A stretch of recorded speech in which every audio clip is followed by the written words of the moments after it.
Hello, friends. This is Archangel. You may not be aware, but there is an epidemic that affects nearly every male you know. It is called validation solicitation syndrome. You see, when you get approval from females in the form of attention or physical touch, you are receiving validation from them. They confirm or validate your existence, and this is a very temporary confirmation of your desirable status to any female. This strokes your ego and gives you a rush of excitement and feel-good chemicals from your own cerebral pharmacy. In an existence where we are all separate, receiving the approval of other separate individuals is the highest coveted expression of relevance in this life, that you are special and others recognize this. Being validated from external entities, such as other people, this seductively suggests to your ego that you are different, unique. You are not simply an unspectacular cog in a machine like the other 6 or 7 billion ants out there. But you matter, and others christen your special status when they compliment you or give you attention or affection. All of these are simply means of conveying approval, and approval is validation of worth. And validation of worth is the holy grail to a sex that is deemed expendable and worth less than their uterine-equipped counterparts. Males are made to feel worth less than females, and so receiving validation or approval from the value-rich sex is the be-all, end-all in many males' existence. They chase value through one compliment or kiss at a time. You must understand that external validation, especially from an attractive female, elicits a strong chemical rush and is a temporary emotional band-aid over the gaping lacerations inflicted by devaluation and disposability. Yet external validation is a losing game. Males thus go around doing anything they can to solicit validation from females, and this validation solicitation by males is, quite literally, an emotional disorder of worthlessness and feelings of aloneness, which they seek remedy to through this validation solicitation, which morphs into an addiction. Males literally live for the next fix, the next high. If males could take one compliment or sexual encounter with a female and be content, even for the rest of their lives, that would be fine. It was like a vacation. You went and saw Stonehenge, and you took pictures, and you have good memories, and you are content, even if you never see Stonehenge again in your lifetime. Yet the problem is, because males are made to feel inferior in worth and undeserving of affection, this creates painful inner turmoil, which males use external validation solicitation to fill. And thus males can't simply enjoy the occasional temporary high they get from a female compliment or sexual encounter and leave it alone. No, they become obsessed and try everything they can to precipitate the next encounter, the next ego stroking, the next rush of chemical intoxicants, and the next after that. They are ravenously obsessed tourists that want to go back and see Stonehenge over and over and over again to continually confirm the experience in their minds.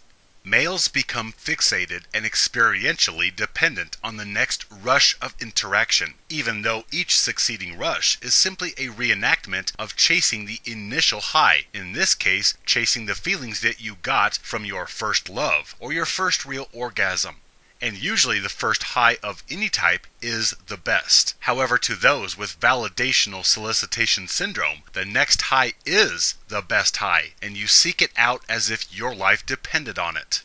Validation seeking is an addiction, which takes many shapes: sex, physical touch, verbal approval, ego stroking, social reputation, individual or public attention, positive acknowledgement, positive reinforcement, and identity bolstering. All are various forms of validation that males seek from female placation, interaction, and servitude, whether it be flirtation, fellatio, or approval from greater society for white knighting. All stroke male identity, which bolsters worth. And when the disposable male feels glimpses of value, this causes a release of feel-good drugs into his physiological structure. Before validation solicitation syndrome sets in, males sought interaction with females for two primary reasons: procreation and partnership, meaning companionship as well as division of chores, such as her tending to the cave as he hunted the buffalo. However, as survival became less a consuming priority and we had leisure time to pay attention to and indulge in hedonism, males replaced hunting and gathering with chasing the chemical high that female interaction gave them, and thus they began structuring their lives around chemical rewards from courtship rituals, sexual pleasure, and an unquenchable desire for outside validation in a material world of separateness. Yet this caused a downward catch-22 spiral, for as males fell prey to validation solicitation syndrome in increasing numbers with each succeeding generation, this influenced and formed societal opinion regarding gender roles and worth, which eventually formed environmental indoctrination to exalt the females and devalue the males, which places a premium on female attention. So now males are socially mandated to prostrate themselves before females, and so leisure has become legislation. Males once enjoyed females. Now they are ordered to service females as if their life depended on it, for indeed in many cases it does. There is no longer release or recreation in female flirtation. It is all obligatory actions of desperation, males seeking to fill an emotional void or emotional upheaval. Validation solicitation is a thirsty disorder, and so requires as many sources as possible. Even if a male restricts his sexual validation to one source, such as the wife or girlfriend, these males still solicit validation from every female he encounters, whether it be a flirtatious smile, or the attention and approval that accompanies the chivalry or heavy lifting that he does for anonymous females in public. Either way, he is still soliciting attention and approval from all females alike, young, old, married, single, familiar, or unknown. And being a thirsty disorder that one source of attention could not hope to satisfy, thus males get the reputation of being players, or of having wandering eyes, unable to be monogamous, because they are constantly on the lookout for a new source of dope. Validation from new sources bring a more concentrated chemical release than familiar sources. And so males love that new car scent, that rush of potent chemical highs that comes from a new source of sex and flirtation, that new adventurous rush of mingling male and female energies. You see, the chemical rush of any male-female association peaks fast and drops quite quickly, usually within a few months. This is where we say the honeymoon period of any relationship is over, when the chemical highs have waned. Yet even after the chemical highs have faded and males are saddled with annoyance and misery, the majority of males stick it out, because they have an inner compass of caring and protection. That is, until her thirst, her hypergamy, kicks in, and she ends the association in the flames of asset extortion or emotional betrayal. Either way, the male generally suffers more in any dissolution or breakup, especially when the male has invited the state into their personal affairs via a legal incorporation coined marriage. Males went from hunters and warriors to validation-chasing doormats, and this always blows up in their face, and they are left broken, hurting, and financially trespassed.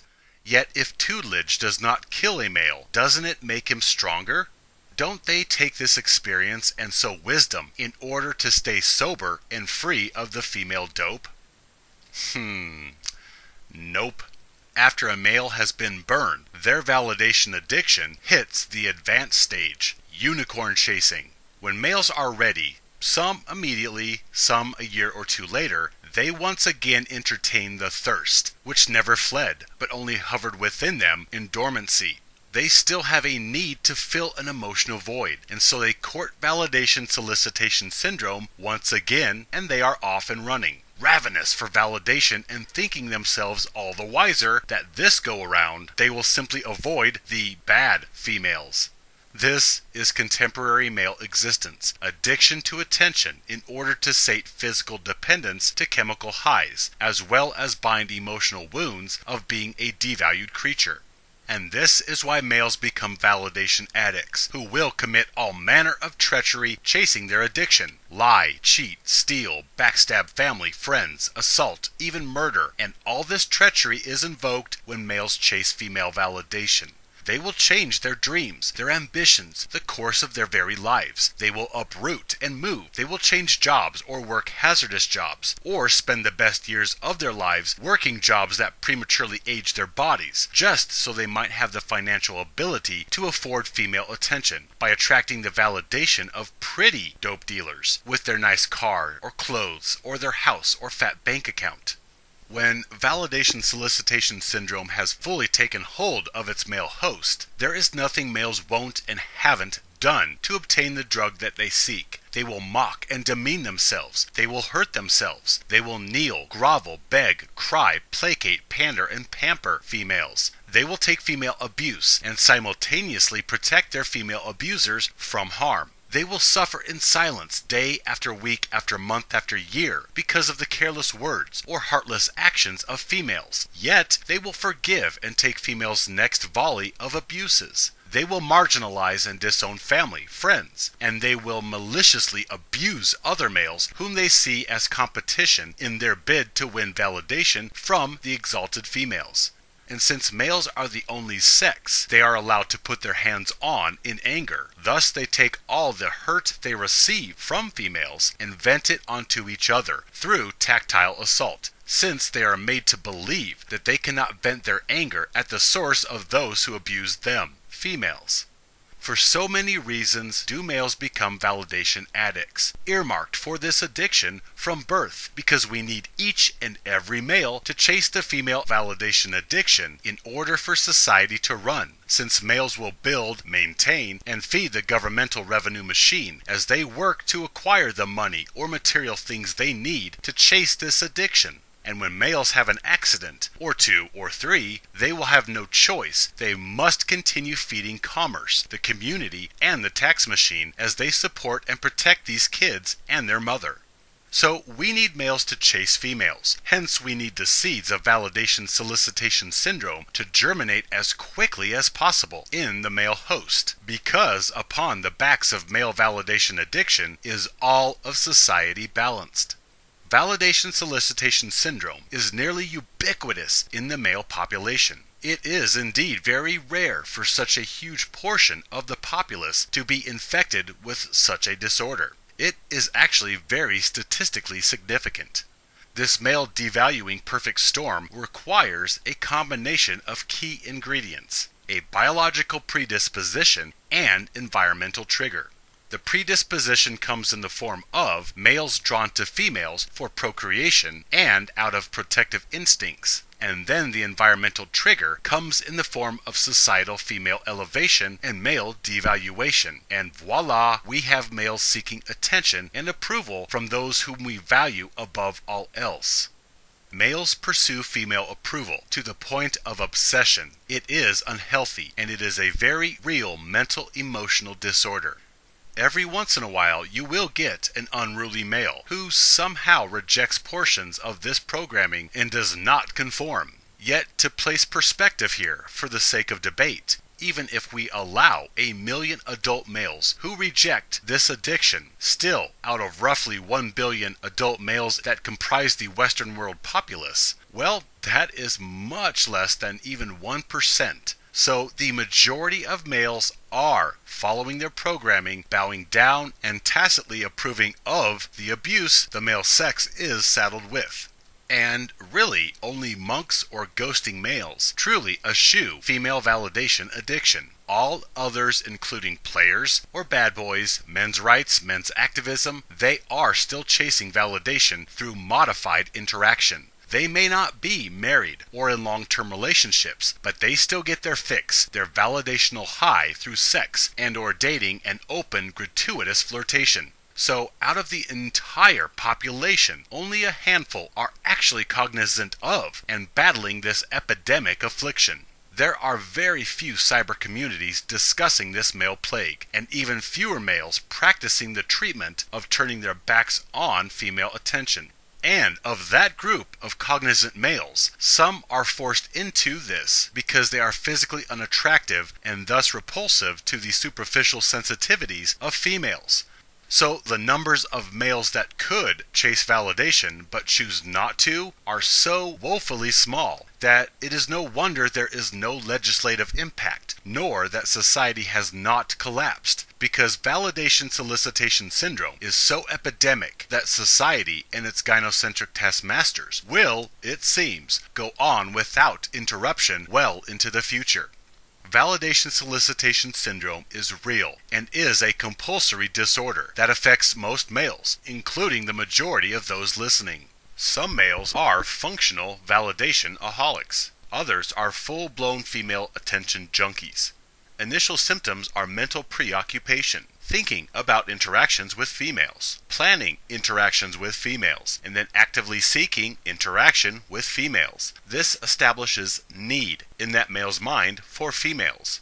Then males reach the action stage, where they will start modifying their lives to more closely align with the goal of female interaction. They will change their appearance to receive approval. They will labor to make money to afford female attention. They will demean themselves around females, and they will take on a general tenor of dislike towards other males, whom are direct threats, competing junkies who only exist to take from you that which you live for, female approval. Then, in the advanced stages of the disorder comes desperation. Males will endure abuse, shame, besmirchment, belittlement, marginalization, all manner of devaluation as they openly service females, and teach younger males that female subjugation is what it means to be a man. In this pitiful stage, males will gladly endure humiliation and abuse from females, being grateful that he still gets acknowledgement at all.